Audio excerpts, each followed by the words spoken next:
Good morning everyone. आज हम carboxylic acid जो कि aldehyde ketone and carboxylic acid का चैप्टर का एक पार्ट है जो नीट और जेई के सिलेबस का भी एक पार्ट है। तो आज हम देखेंगे कि कैसे कार्बोक्सिलिक एसिड जो होता है वो रिएक्ट करता है और कार्बोक्सिलिक एसिड की नेमिंग हम कैसे करते हैं। मेनली हम IUPAC नेमिंग की बात करेंगे और कार्बोक्सिलिक एसिड के कुछ डेरिवेटिव्स भी होते हैं, ठीक है। तो हम डेरिवेटिव्स के बारे में भी बात करेंगे, लेकिन रिएक्टिविटी की बात करने से पहले हम IUPAC नेम और इसके जो डेरिवेटिव्स हैं उनके बारे में मेनली डिस्कस करने वाले हैं। तो देखो, जो कार्बोक्सिलिक एसिड होता है उसका मेनली फॉर्मूला COOH होता है, ठीक है। अगर स्ट्रक्चर फॉर्म में लिखें तो हम उसको कुछ इस तरीके से लिखते हैं। तो ये जो कार्बोक्सिलिक एसिड होता है इसमें कौन सा ग्रुप प्रेजेंट होता है? कार्बोनिल ग्रुप प्रेजेंट होता है, कार्बोनिल ग्रुप प्रेजेंट होता है, ठीक है। तो ये जो कार्बोनिल ग्रुप्स हैं इसकी रिएक्टिविटी देखेंगे हम, और कुछ इस टाइप के ग्रुप्स भी हमें जुड़े हुए मिलते हैं किसके साथ? कार्बोनिल ग्रुप्स के साथ। तो इसमें जो ये वाला पार्ट है ये तुम्हारा क्या होता है? Acyl group. क्या होता है? Acyl group. और इसमें जो ये वाला पार्ट है ये क्या होता है? ये भी असाइल ग्रुप है, ठीक। क्या है? Acyl group. इसमें ये क्या है? एरोमेटिक बेंजीन रिंग जुड़ी होगी। तो ये हो गए कार्बोनिल कंपाउंड्स, या बोल दो जो ग्रुप प्रेजेंट रहेगा कार्बोक्सिलिक एसिड में। अब थोड़ा हम इसके डेरिवेटिव्स भी देख लेते हैं। जैसे ये है हमारा कार्बोक्सिलिक एसिड, ठीक। इसको हम क्या बोलेंगे? Carboxylic acid. उसके बाद देखो ये वाला ग्रुप सेम है। अगर यहाँ पे आप OR- ये वाला ग्रुप यूज़ करेंगे तो हम इसको क्या बोलते हैं? एस्टर, ठीक है। नेक्स्ट उसके बाद COORCl, इसको हम क्या बोलेंगे? Acyl chloride. क्या बोलेंगे? Acyl chloride. COORNH2 को इसको क्या बोलते हैं हम? अमाइड। अगर कोई कार्बोनिल ग्रुप किसी NH2 से जुड़ा होता है तो हम उसे अमाइड बोलते हैं, ना कि अमीन। तो ये सब के सब क्या हो गए आपके? इनको हम बोलते हैं कार्बोक्सिलिक एसिड डेरिवेटिव्स। क्या बोलते हैं? Carboxylic acid derivatives. इनमें मेनली ये कंपाउंड्स जो हैं, ठीक है, ये वाले जो कंपाउंड्स हैं यही रिएक्टिविटी को अफेक्ट करते हैं। क्या करते हैं? रिएक्टिविटी को अफेक्ट करते हैं। और जब ये कार्बोक्सिलिक एसिड की जो डेरिवेटिव हैं रिएक्शन में पार्टिसिपेट करते हैं तो यही वाले ग्रुप क्या किए जाते हैं? रिप्लेस किए जाते हैं। तो हम यहाँ पे एक नोट डाल के लिख सकते हैं कि कार्बोनिल, अब यहाँ पे ये सारे ग्रुप्स हैं जो अभी ऊपर मैंने ब्रैकेट में बंद कर रखे हैं, जिसको carbonyl compounds with groups that can be replaced by a nucleophile. जो किसके थ्रू रिप्लेस किए जाएंगे? न्यूक्लियोफाइल के थ्रू रिप्लेस किए जाएंगे, ठीक है। अब मेनली हम बात करते हैं कि एल्डिहाइड की। तो एल्डिहाइड में क्या होता है हमारे पास? C+O और एक R यहाँ पे एल्कलाई ग्रुप और यहाँ पे H, ठीक है। ये क्या है? एल्डिहाइड। और यहाँ पे ये R- मान लेते हैं और इसको एक ये एल्कलाई ग्रुप मान लेते हैं, ठीक है।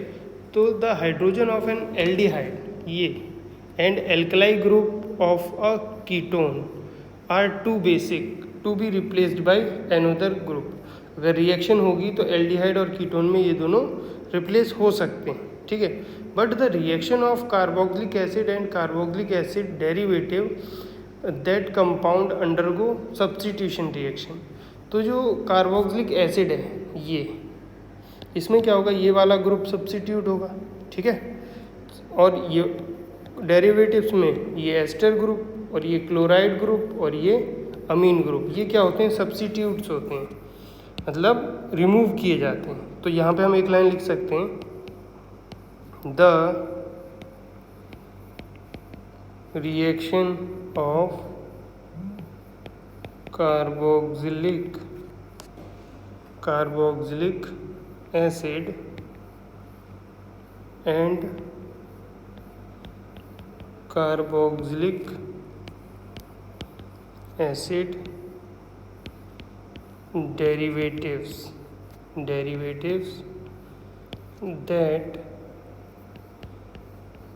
that compounds undergo substitution reaction, क्या होगी, सब्स्टिट्यूशन रिएक्शन होगी, ठीक है. सब्स्टिट्यूशन मतलब वो सब्स्टिट्यूट कर देगा जो भी ग्रुप इस पोजीशन पे लगा हुआ है. जैसे फॉर एग्जांपल दिस ये वाले ग्रुप्स, ठीक है.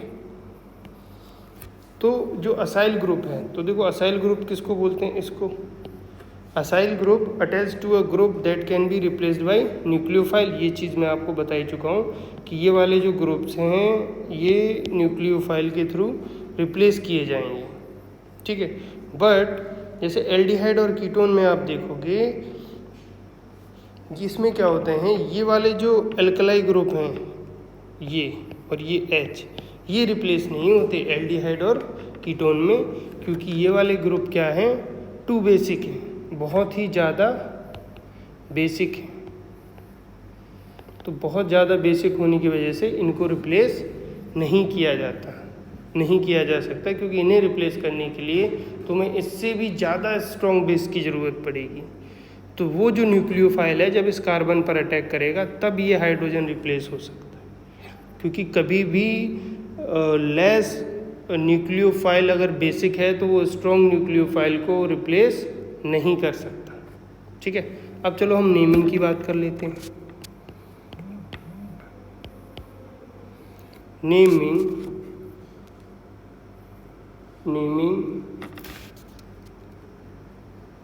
Of carboxylic acid.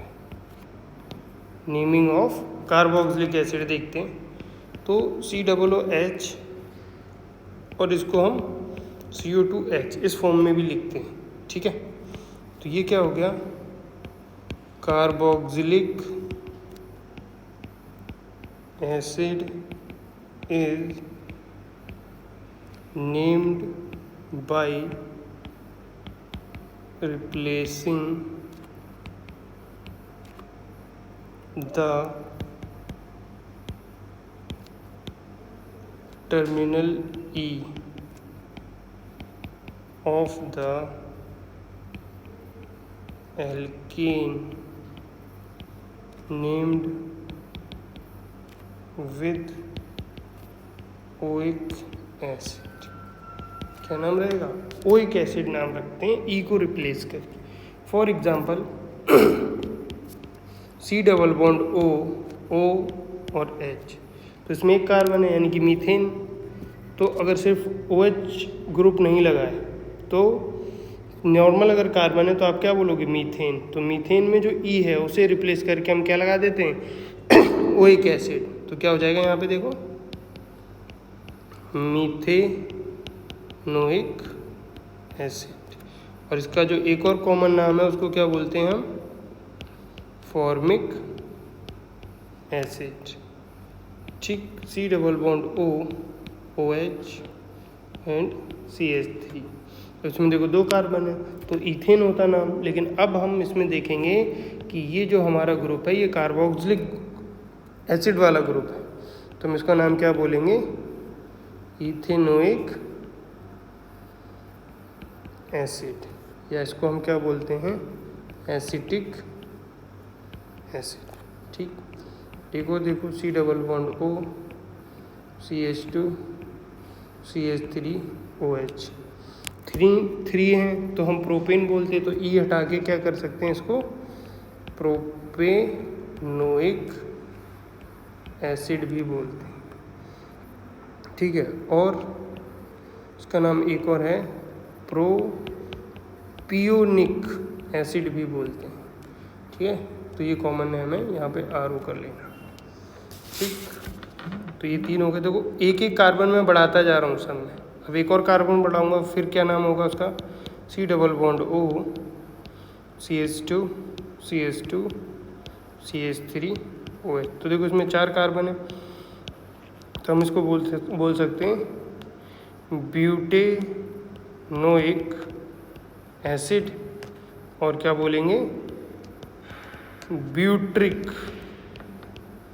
एसिड भी बोलते हैं। क्या बोलते हैं, ब्यूट्रिक एसिड भी बोला जाता है। सिमिलरली अगर मैं एक और कार्बन बढ़ा दूं तो C double bond O OH, तो यहाँ पे इस तरीके से आप देखोगे 1 2 3 4 और ये 5, तो 5 कार्बन है, तो इसको पेंटेन बोलना चाहिए था, लेकिन ई रिप्लेस करना है, तो क्या बोलेंगे, पेंटेनोइक एसिड।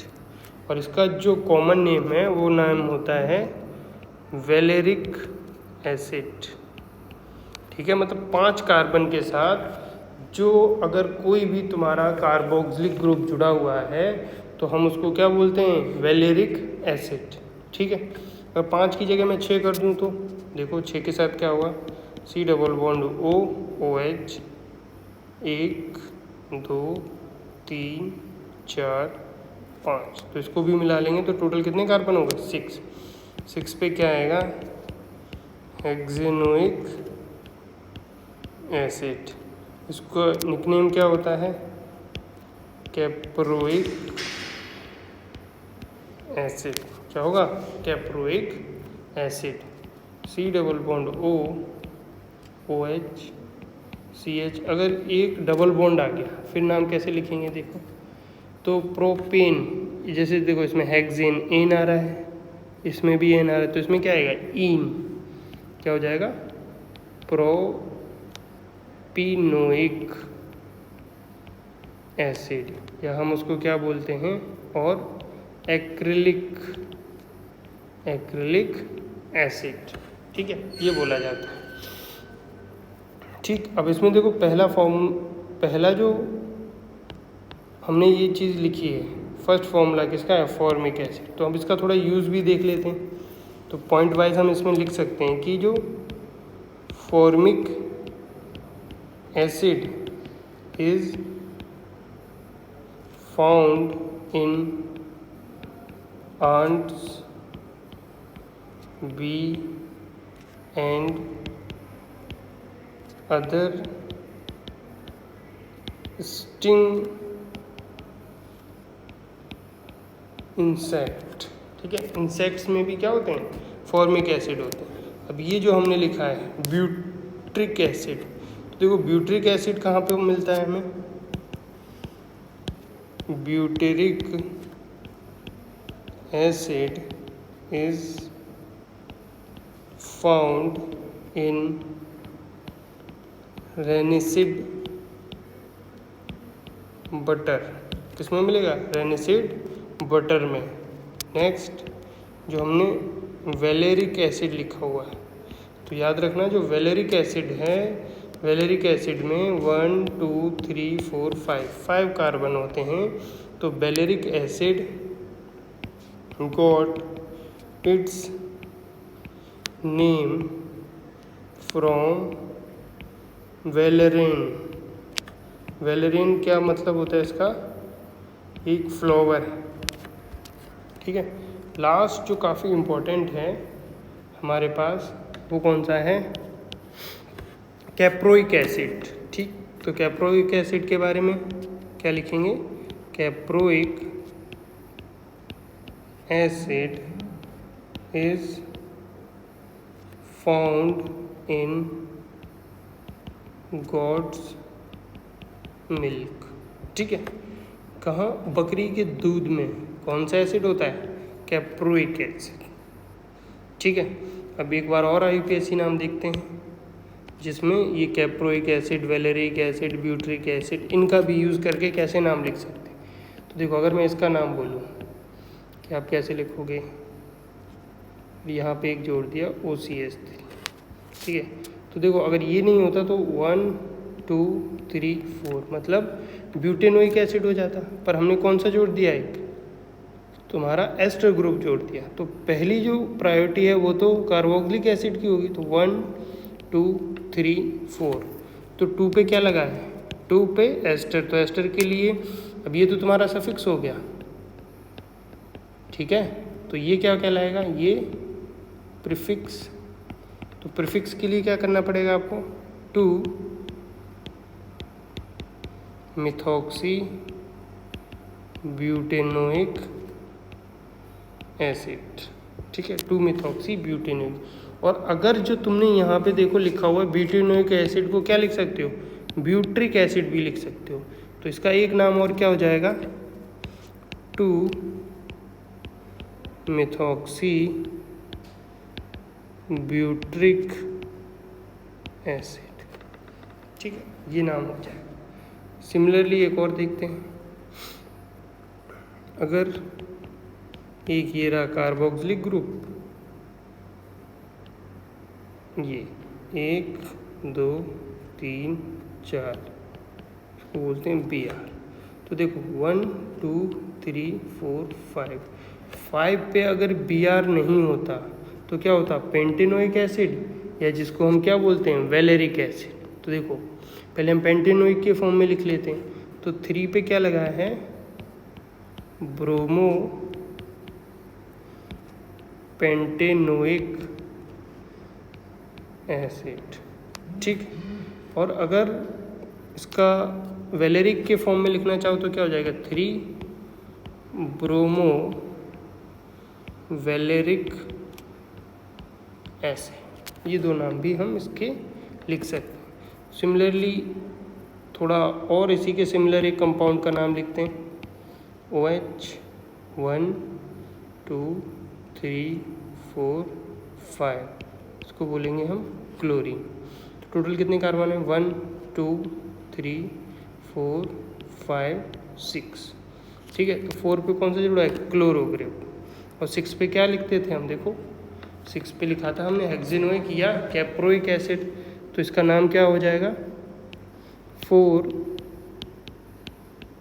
Chloro हेक्सेनोइक acid. और क्या नाम लिख सकते हैं इसका, 4 क्लोरो कैप्रोइक एसिड। ठीक है, अब देखो जो ये तुमने नाम लिखा है 3 ब्रोमो वैलेरिक एसिड, तो ये वाला जो तुम्हारा कार्बोक्सिलिक वाला कार्बन है, इसके रिस्पेक्ट में इस पोजीशन को हम अल्फ़ा, इसको बीटा, इसको गामा बोलते हैं। ऐसे ही इसमें इसके रिस्पेक्ट में ये अल्फ़ा, बीटा और इसको क्या बोलते हैं, गामा। तो इसको हम बीटा ब्रोमो वैलेरिक एसिड भी लिख सकते हैं, और इसको गामा क्लोरो कैप्रोइक एसिड भी लिख सकते हैं। ठीक है, तो इस तरीके से कॉमन नेम के फॉर्म में भी तुमसे पूछा जा सकता है IUPAC ने। और देखते हैं जरा, थोड़ा साइक्लिक ग्रुप जुड़े हों तब कैसे नाम लिखो। मान के चलते हैं ये एक साइक्लिक ग्रुप है और ये इस तरीके से कार्बोक्सिलिक एसिड के साथ जुड़ा हुआ है, तो फर्स्ट प्रायोरिटी तो इसी को देनी है। तो कौन सा ग्रुप जुड़ा है, साइक्लोहेक्सेन। तो कैसे लिखेंगे इसका नाम, साइक्लोहेक्सेन कार्बोक्सिलिक एसिड, इस तरीके। अब मान के चलो कोई बेंजीन रिंग जुड़ी है, तब नाम कैसे लिखोगे आप? जैसे ये बेंजीन रिंग जुड़ी हुई है, तब नाम कैसे लिखोगे? तो इसका एक निकनेम हो जाता है, वो क्या होगा? Benzoic acid. और दूसरा क्या बोल सकते हैं हम इसे? Benzene carboxylic acid. ये दो नाम भी इसके हो सकते हैं, ठीक है। तो अब बात कर, ये तो इस तरीके से आप नाम लिख सकते हो किसका?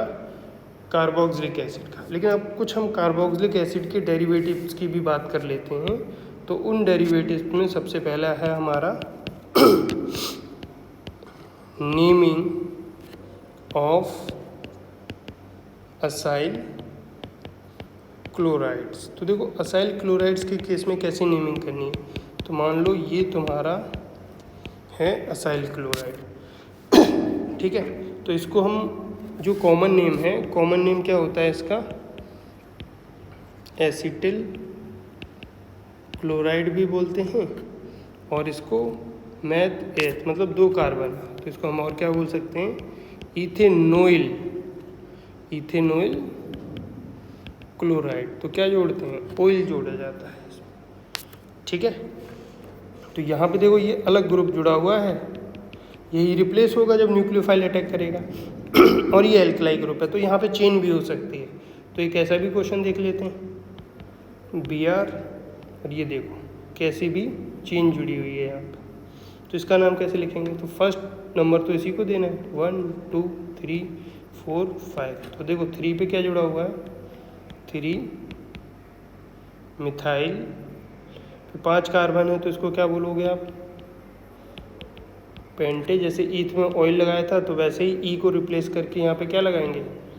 पेंटेनोइल। और Br है तो इसको ब्रोमाइड, ठीक। अब इसके रिस्पेक्ट में इसको हम बोलेंगे अल्फा पोजीशन, इसको बीटा। तो देखो बीटा के फॉर्म में अगर नाम लिखना हो तो क्या हो जाएगा इसका? बीटा मिथाइल वेलेरिल ब्रोमाइड, ठीक है। देखो वेलेरिल के फॉर्म में भी लिख दिया, वेलेरिक नहीं लिखेंगे इसमें, वेरेल होगा, ठीक है, YL जुड़ेगा लास्ट, ठीक। इसी पैटर्न पे एक और देख लेते हैं। मान के चलो ये रहा तुम्हारा ग्रुप, कौन सा? असाइल क्लोराइड, क्लोराइड लगा दिया, और यहाँ पे मैंने एक पेंटागोनल साइक्लिक रिंग लगा दी। तो इसको हम क्या बोलेंगे? साइक्लो पेंटेन, ठीक। और ये किस में लिखी है? Carbonyl chloride. तो इस तरीके से भी हम इसका नाम लिख सकते हैं, ठीक है। अब इसमें देखो ये जो कार्बोक्सिलिक एसिड है, इसमें जो ये अल्फ़ा वाले हैं, मतलब अल्फ़ा वाले कैसे? यहाँ पे कार्बोक्सिलिक ग्रुप लगा हुआ है, ठीक है, और इसके पास ये अल्फ़ा पोजीशन है, ठीक है। और अगर यहाँ पे कोई भी हाइड्रोक्सी ग्रुप जुड़ा हो तो उसका हमारी कॉस्मेटिक प्रोडक्ट में यूज़ किया जाता है। तो एक आप गोल्डन पॉइंट के फॉर्म में लिख सकते हो कि गोल्डन पॉइंट क्या है? कि alpha hydroxy carboxylic acid are found in skin product that claim to reduce wrinkles, ठीक। इसको रिमूव करते हैं। अब जैसे इस जो डेरिवेटिव्स हैं असाइल क्लोराइड, उसमें यहाँ पे तो एल्कलाई ग्रुप होगा, ठीक है। और मान के चलो यहाँ पे अगर एस्टर लगा हुआ है, तो इसमें ये जो ऑक्सीजन है और ये जो ऑक्सीजन है, इसको हम क्या बोलते हैं? इसको बोलते हैं कार्बोक्सिल ऑक्सीजन। क्या बोलते हैं? कार्बोक्सिलिक ऑक्सीजन, ठीक है। अब ऐसे ये एस्टर है, तो एस्टर की नेमिंग भी देख लेते हैं। तो अब देखेंगे हम नेमिंग ऑफ एस्टर्स। एस्टर की नेमिंग क्या होगी देखो, जैसे for example C double bond O, यहाँ पे O CH2 CH3 है और यहाँ पे CH3 है। तुम्हें इसका नाम लिखने के लिए क्या करना पड़ेगा, सबसे पहले हम यहाँ पे इधर देखिए OR ग्रुप में तो क्या जुड़ा हुआ है, यहाँ पे इथाइल ग्रुप जुड़ा हुआ है, तो इसको क्या लिखोगे इथाइल। फिर यहाँ पे 2 कार्बन है तो इथाइल इथेनोएट, क्या हो गया ethyl ethanoate. Similarly CH Br CH3 CH2 C double bond O O CH3। तो अब देखो यहाँ पे क्या है मिथाइल, तो क्या लिखोगे आप मिथाइल, ठीक। मिथाइल के बाद अब आपको इसका नाम लिखना है तो इसकी नंबरिंग कर लो 1 2 3 4। तो 3 पे क्या लिखा है ब्रोमो ब्यूटेनोएट, ब्रोमो ब्यूटेनोएट। अब इसके रिस्पेक्ट में ये पोजीशन है तुम्हारी अल्फ़ा और ये है बीटा। अगर बीटा के फॉर्म में नाम लिखना चाहो तो क्या हो जाएगा, तो लिखेंगे हम मिथाइल बीटा ब्रोमो ब्यूट्रेट।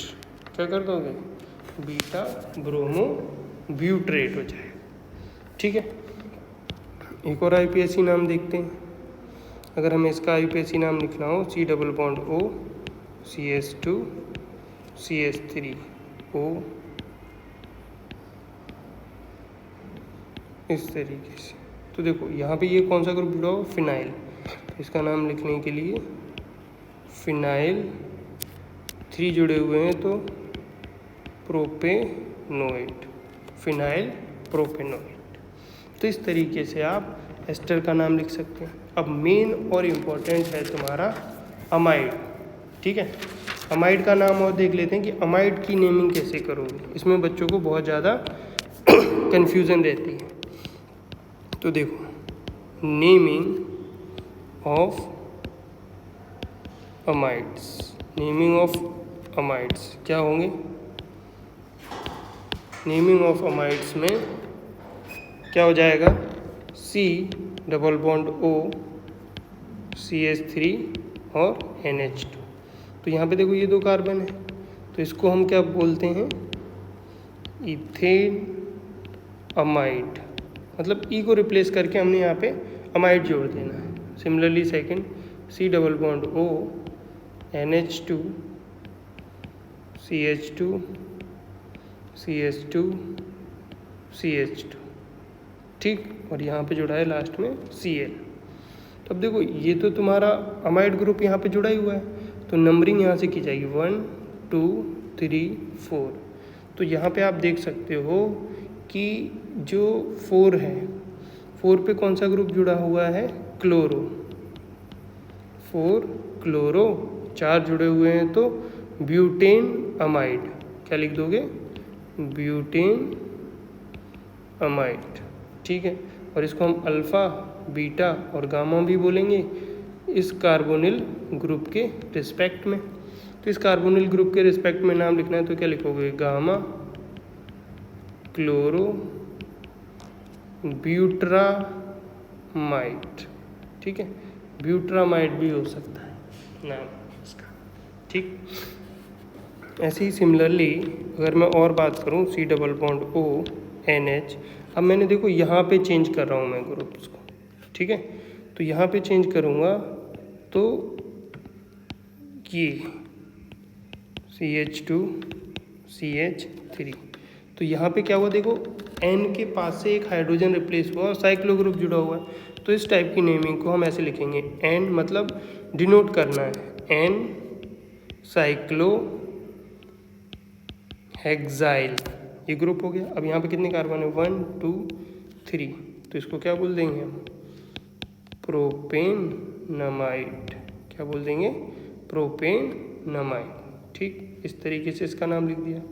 फिर देखो C डबल बॉन्ड O, फिर यहाँ पे हम क्या कर रहे हैं इस बार अमाइड में से दोनों H को हटा दे रहे हैं, एक जोड़ दिया हमने CH2 CH3 और CH3, यहाँ पे देखो CH2 CH2 CH2 CH3, तो यहाँ पे दो जो H रिप्लेस किए हैं तो यहाँ पे मतलब 2 बार N लगेगा, एक इस ग्रुप के लिए एक इस ग्रुप के लिए। तो N सबसे पहले जो अल्फ़ाबेट में पहले आ रहा है N इथाइल N मिथाइल पेंटेनामाइड। ठीक, इस तरीके से हम अमाइड ग्रुप की भी नेमिंग करते थे। ठीक है, अब कुछ एक आपने पढ़ा होगा कि कोल्ड ड्रिंक में कौन सा एसिड होता है, कार्बोनिक एसिड होता है, तो थोड़ा उसके बारे में भी देख लेते हैं। कार्बोनिक एसिड, ठीक, तो ये क्या होता है, a compound with 2 OH group bonded to a carbonyl carbon। ठीक है, bonded to a carbonyl carbon. तो जब इसको आप ब्रेक करोगे, ठीक है, तो जब इस कार्बोनिल कार्बन को ब्रेक करोगे तो यहाँ पे हम लिख सकते हैं is unstable and readily breaking down to CO2 and H2। तो इसमें क्या हो जाता है, ये ब्रेक हो जाता है। जैसे कार्बोनिल ग्रुप का जनरली फॉर्मूला तो H2CO3 होता है। देखो अगर मैं इसको स्ट्रक्चर फॉर्म में लिखूं तो ये कार्बोनिल ग्रुप है। ठीक है, तो ये कार्बोनिल ग्रुप हो गया और 2 H आयन होते हैं, तो इसी को हम क्या बोलते हैं, कार्बोनिक एसिड।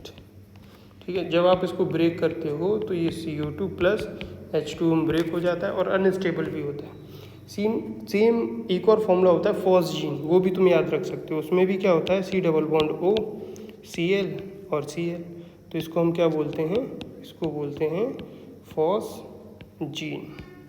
ठीक है, ऐसे ही सेम यूरिया का भी होता है, C डबल बॉन्ड O और यहाँ पे NH2 और इस साइड भी कौन सा ग्रुप जुड़ा होता है, NH2, इसको हम क्या बोलते हैं, यूरिया। ठीक है, तो ये कुछ इंपॉर्टेंट IPSC नेमिंग थी जो कार्बोनिल ग्रुप से भी रिलेटेड थी और इसमें कुछ कार्बोक्सिलिक एसिड के डेरिवेटिव्स भी थे। ठीक है, तो आई होप ये नेमिंग आपको काफ़ी हेल्प करेगी कार्बोक्सिलिक एसिड में रिएक्शन को समझने के लिए, क्योंकि कभी कभी वो क्या करता है, कोई क्वेश्चन पूछता है जब नीट एंड जेईई के एग्ज़ाम में, तो वो सिर्फ नाम दे देता है, तो नाम से आपको क्या करना होता है, स्ट्रक्चर बनाना होता है। अगर आपको IPSC नेमिंग आती है देन आप क्या कर सकते हो, उसका स्ट्रक्चर बना सकते हो, लेकिन कभी कभी वो कॉमन नाम भी दे सकता है आपको, तो कॉमन नाम के लिए तो आपको उसका स्ट्रक्चर पता होना चाहिए। ठीक है, तो आप क्या कर सकते हो, इस लेक्चर में सारे जो कार्बोक्सिलिक या कार्बोनिल ग्रुप्स प्रेजेंट हैं तो उसमें आप सबकी नेमिंग याद रख सकते हो और उस नेमिंग की बिहाफ पे आपको आसानी से आप उसकी स्ट्रक्चर बना सकते हो और रिएक्शन को कम्प्लीटली लिख सकते हो। तो अब इसके बाद हम रिएक्शन स्टार्ट करेंगे। ठीक है, तो इस लेक्चर में